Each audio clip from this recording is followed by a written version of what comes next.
castelo forte é o nosso Deus. Boa noite, meus amados irmãos, graça e paz. Boa noite também àqueles que nos acompanham pelo YouTube. Nós vamos dar continuidade, meus irmãos, à exposição na oração do Senhor. E eu quero então convidar mais uma vez a que nós abramos o texto de Mateus, capítulo 6.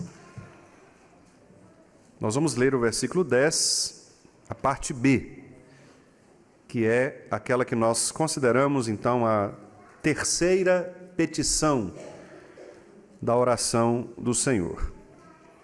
Nós encerraremos neste sermão esta exposição da terceira petição e, com a graça de Deus, no próximo domingo nós iniciaremos a quarta petição. Mateus capítulo 6, versículo 10, parte A. Melhor, parte B. Vamos ler juntos. Faça-se a tua vontade, assim na terra como no céu. Mais uma vez, faça-se a tua vontade, assim na terra como no céu. Vamos orar, meus irmãos, mais uma vez.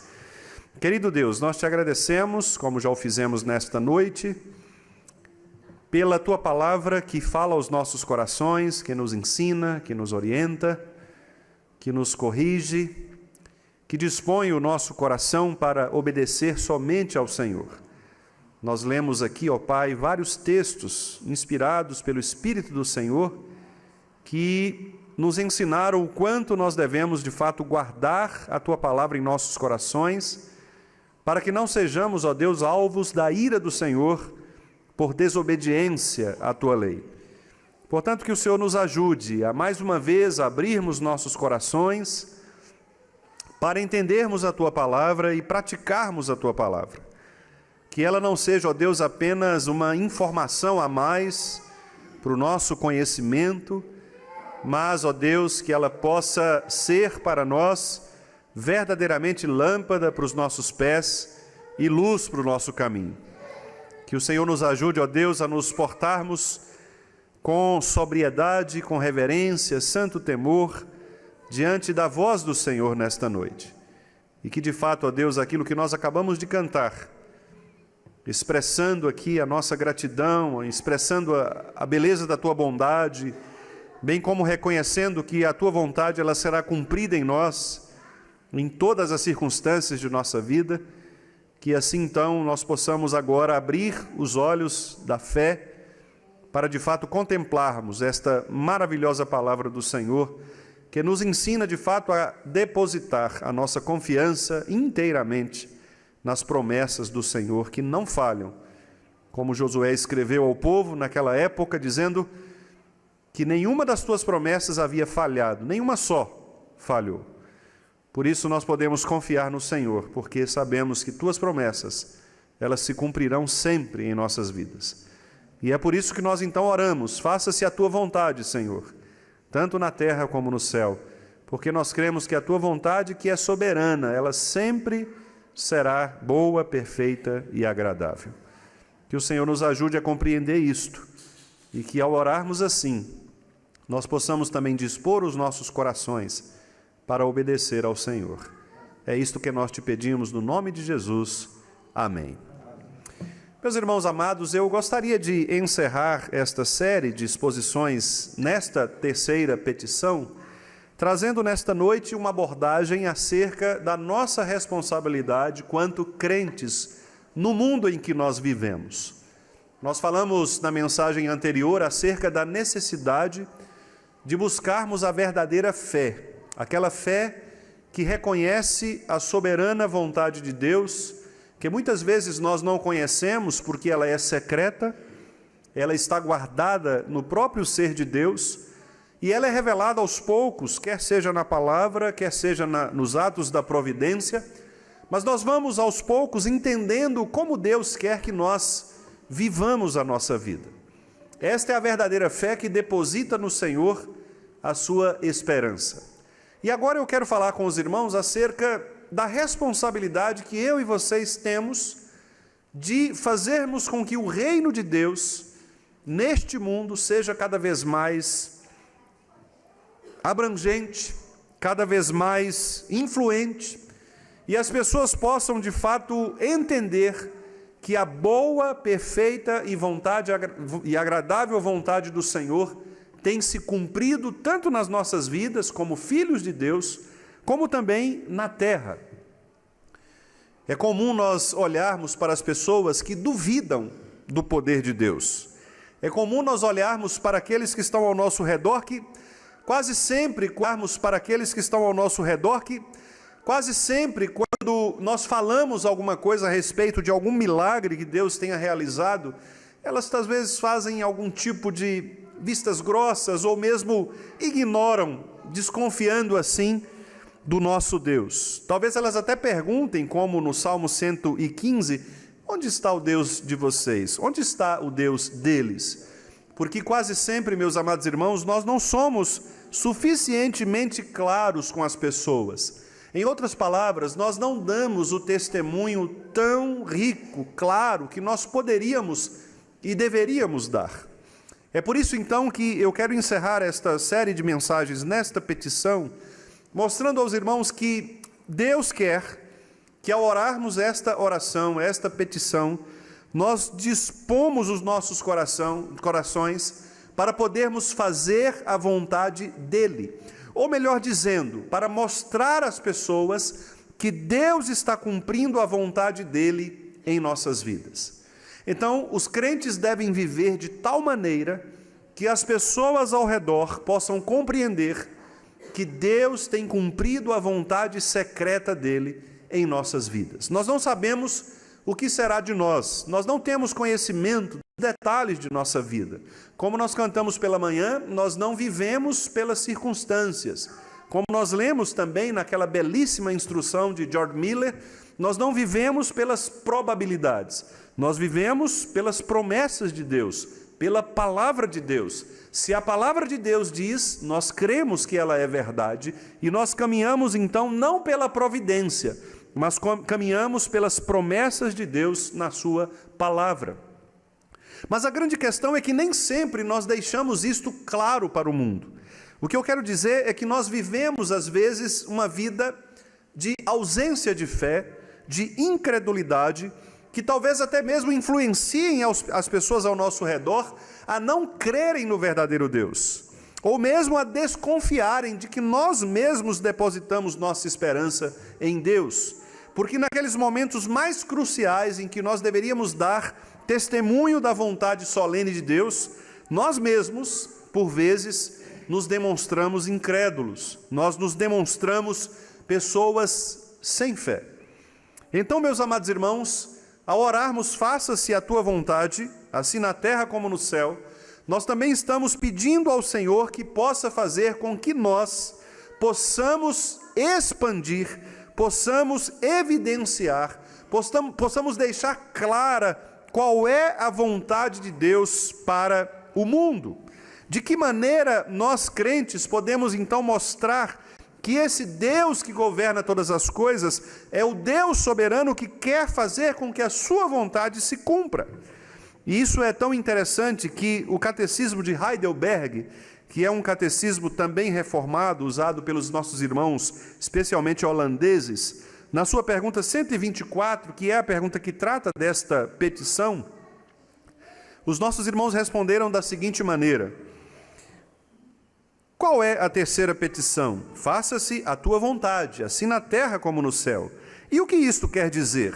A resposta foi: faze que nós e todos os homens renunciemos à nossa própria vontade e obedeçamos sem protestos a tua vontade, a vontade do Senhor, a única que é boa, para que cada um, assim, cumpra sua tarefa e vocação, tão pronta e fielmente como os anjos no céu. Eu quero destacar esta última parte, para que cada um de nós, assim, cumpra sua tarefa, sua vocação, pronta e fielmente, como os anjos do Senhor fazem no céu. Portanto, meus amados irmãos, ao orarmos esta oração, faça-se a tua vontade, assim na terra como nos céus, nós também estamos pedindo ao Senhor que na nossa tarefa diária, que na nossa vocação, nós possamos de fato servir a Deus pronta e fielmente como os próprios anjos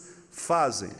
Em outras palavras, o que eu estou querendo dizer é que cada um de nós aqui neste lugar e aqueles que estão nos ouvindo, cada um de nós tem um lugar específico neste mundo. E cada um de nós foi chamado para uma tarefa específica. Cada um de nós foi estrategicamente colocado por Deus num lugar para que nós possamos expandir o reino de Deus e fazer com que a vontade de Deus secreta seja revelada por meio de nós. Então, se você está no seu trabalho, seja ele qual for, se você é um entregador, se você é um eletricista, se você é um contador, se você é um administrador de empresas, um advogado, um professor, um militar, seja onde você estiver, seja qual for a sua tarefa, você está ali para fazer com que a vontade de Deus seja mostrada de maneira mais evidente possível àquelas pessoas que estão ao seu redor. Lembre-se, de meus amados irmãos, que a vontade de Deus, ela foi expressa não apenas nas Escrituras como um todo, mas em mandamentos específicos. Jesus Cristo, por exemplo, ao chamar os seus discípulos para anunciarem o Evangelho, ele revelou qual era a sua vontade para a igreja. Ele disse: toda autoridade me foi dada no céu e sobre a terra, ide, portanto, façam discípulos de todas as nações, batizem essas pessoas em nome do Pai, do Filho e do Espírito Santo e ensinem essas pessoas a guardarem todas as coisas que eu vos tenho ordenado. Portanto, esta é a vontade de Deus. O desejo de Deus é que nós possamos ir pregar o Evangelho, expandir a vontade de Deus para que todas as pessoas ao nosso redor conheçam quem é o nosso Deus. Nós devemos, portanto, ser sal e luz neste mundo tão perdido. E, meus irmãos, é curioso porque muitas vezes nós que estamos colocados em posições específicas no mundo e que realizamos tarefas, muitas vezes nós estamos nesses lugares murmurando destas bênçãos que Deus nos deu. É por essa razão, por exemplo, que o pastor Calvino tinha muitos problemas relacionados a algum tipo de movimento social que pudesse revelar algum tipo de contrariedade ao governo. Alguns chegam a dizer, por exemplo, que Calvino hoje seria muito radicalmente contrário às greves que são feitas, especialmente pelos sindicatos, porque no seu capítulo em que ele trata da administração civil, ele deixa muito claro que a administração civil ou o governo, a autoridade instituída por Deus, ela é uma autoridade que deve ser obedecida, conforme Paulo coloca lá em Romanos, no capítulo 13, nós devemos obedecer às autoridades porque elas são colocadas para nós e para, com a espada e com a lei, nos governar. Portanto, a desobediência civil seria algo possível, é algo possível, mas com critérios muito específicos. A não ser, por exemplo, que determinado governo ordene algo que contraria as Escrituras. Aí sim, nós crentes devemos nos levantar contrariamente a isto. Mas levantarmos apenas para fazermos barulho, para rebeliões, para manifestações públicas, para fazermos badernas, isto não é autorizado pelas Escrituras, porque mostra que nós devemos ter um outro papel no mundo. Não é o papel de murmurar, não é o papel de protestar contra este tipo de coisa. Nós devemos murmurar os nossos pecados, nós devemos lamentar a carência de Deus no coração das pessoas, e nós devemos ser luz onde tudo parece trevas. Portanto, muitos de nós, às vezes, quando estamos nos nossos locais de trabalhos, nós reclamamos, juntamente com os ímpios. E ao invés de darmos graças a Deus por aquele trabalho que nós temos, nós alçamos vozes para fazer o coro daqueles que também murmuram. Ao invés de percebermos que Deus nos deu aquele emprego para que o nosso sustento seja um bom sustento na nossa casa e dizer, olha, mesmo que nós ganhemos pouco, é o que Deus nos tem dado, louvemos a Deus por isso. Não, nós nos colocamos como aqueles murmuradores que também reclamam dos seus patrões, criticam os seus colegas. Meus irmãos, não é isto que Deus quer que nós façamos. Ao orarmos, faça-se a tua vontade, assim na terra como no céu, como diz o Catecismo de Heidelberg, nós queremos também pedir a Deus que a vontade dele seja manifestada em nós e que em cada uma das nossas tarefas, na nossa vocação, nós possamos cumprir fielmente, sendo servos fiéis, sendo funcionários exemplares, sendo patrões que também sejam exemplares, pessoas que sirvam como um lugar de brilho, de luz, no meio de toda aquela escuridão pecaminosa e no meio da impiedade. Foi exatamente assim que os nossos irmãos reformadores mudaram o mundo. Foi com esta mentalidade de perceber que, enquanto aquela geração era uma geração de trevas, porque eles haviam ignorado a palavra do Senhor, eles agora, muito pelo contrário, levavam luz. E a luz que eles levavam era essa luz de esperança, a luz da palavra de Deus, para mostrar às pessoas que há uma salvação, há uma solução, há um Redentor que é Cristo. Cristo pode dar um novo significado às nossas tarefas, às nossas vocações, àquilo que nós fazemos no mundo. É por isso então que nós não precisamos nos preocupar no lugar onde nós estamos. O que nós devemos fazer é, no lugar em que nós estamos, ser sal e luz. Jesus Cristo em nenhum momento ele retirou as pessoas dos seus lugares onde elas estavam, muito pelo contrário, eles permaneceram nos seus lugares onde estavam, mas eles foram chamados por Deus para cumprir um propósito específico, cumprir um propósito claro, revelar a vontade de Deus. E é por isso, meus amados irmãos, que nós também devemos dessa maneira entender o nosso verdadeiro lugar no mundo. Quando você orar, faça-se a tua vontade, assim na terra como no céu, você deve lembrar de que você está pedindo, Senhor, eu quero que a tua vontade seja revelada por minha causa, através de mim, e que o Senhor possa mostrar às pessoas o que de fato o Senhor quer neste mundo. Meus irmãos, que tarefa difícil esta, mas ao mesmo tempo, que tarefa tão relevante e de tanto valor, de tanta responsabilidade, nós sermos aqueles luzeiros no mundo. E o nosso Senhor Jesus disse que ninguém põe um luzeiro no lugar em que ninguém vai ver. Os luzeiros devem ser colocados no alto, para que possam, de fato, iluminar. E é por isso que Deus coloca muitas vezes os crentes nos lugares mais específicos, nos lugares estratégicos. Mas o grande problema é que nós às vezes não entendemos isso. E ao invés de, como eu disse, reconhecermos que Deus nos coloca ali para cumprirmos a sua vontade, nós muitas vezes murmuramos naquele lugar onde estamos. Muitas vezes nós não reconhecemos o porquê Deus nos colocou ali. Muitas vezes nós nem sequer damos graças a Deus pelo lugar onde Ele nos colocou. Não importa, nós cantamos aqui agora há pouco, não importa onde eu estiver, não importa em que situação eu estou, o que eu quero é fazer a Tua vontade, o que eu quero é ser fiel ao Senhor, o que eu quero é compreender o que o Senhor quer de mim. Portanto, meus irmãos, acertadamente os nossos irmãos disseram que ao orarmos assim, nós estamos pedindo que cada um de nós cumpra sua tarefa e sua vocação, pronta e fielmente, tal qual os anjos do céu. Portanto, quando nós orarmos, devemos nos lembrar de que Deus colocou você num lugar estratégico. Deus quer que você seja luz, sal. Deus quer que você, de fato, faça diferença. Deus não quer que você dê mau testemunho a respeito dele. Deus quer que você seja luz nas trevas. Deus quer que nós sejamos aqueles que ensinem as pessoas a guardar todas as coisas que Jesus ensinou. O que Ele quer é que nós vivamos uma vida para a glória dEle. Lembre-se de que nós estamos num contexto de oração. E nesta oração é uma oração feita por um filho que diz: Pai, Pai nosso, Senhor, que o Teu nome seja santificado, expanda o Teu reino e faça a Tua vontade. Repare que até aqui então o nosso Senhor está dizendo que a nossa relação com Deus, o Pai, a nossa relação como filhos, deve ser uma relação de inteira confiança, uma relação de inteira intimidade, para que nós possamos tornar o nome de Deus cada vez mais santo.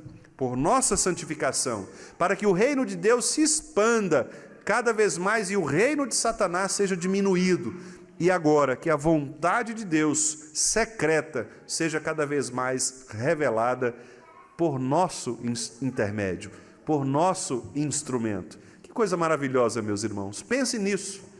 Saia daqui nessa noite pensando de que maneira você pode ser instrumento de Deus para fazer com que a vontade de Deus seja revelada às pessoas. Onde você estiver. Onde você estiver. Pense nisso.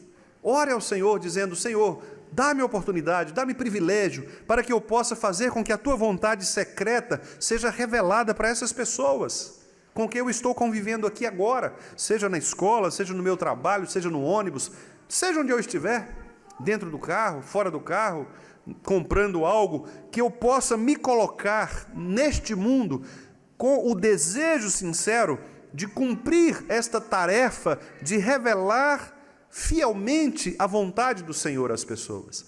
E, meus irmãos, quando nós agimos assim, nós reconstruímos a maneira de agir no mundo, porque nós vamos entender que tudo que nós fazemos, as respostas que nós damos às pessoas, a forma como nós lidamos com as pessoas ao nosso redor, tudo isso muda, tudo isso se transforma. Porque eu vejo o outro agora não mais como simplesmente uma pessoa qualquer, mas eu vejo um outro como aquele que precisa conhecer qual é a vontade de Deus para a vida dele. E como ele conhecerá?